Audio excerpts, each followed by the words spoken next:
Mexico 85 साल बाद आया इतना भीषण भूकंप, 60 की मौत और 250 से ज्यादा घायल।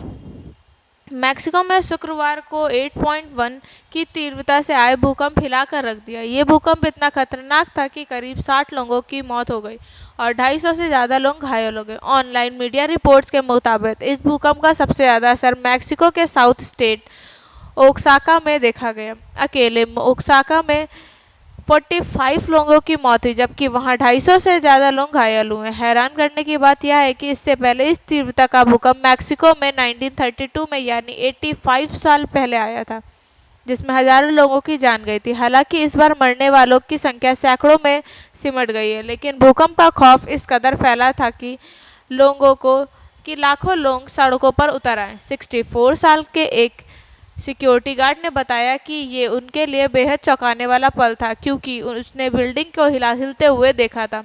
चश्मदीदों की माने तो कहीं छत गिरी तो कहीं बिल्डिंग, दो हादसों में बट गई। इतना ही नहीं, मैक्सिको एयरपोर्ट की खिड़कियों के शीशे तक टूट गए। सुनामी का अलर्ट हुआ था जारी।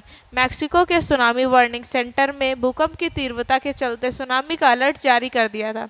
इसके मुताबिक करीब 2.3 मीटर की ऊंचाई से लहरें उठ रही थी, इसलिए तटवर्ती इलाकों को खाली करने की हिदायत दी गई थी।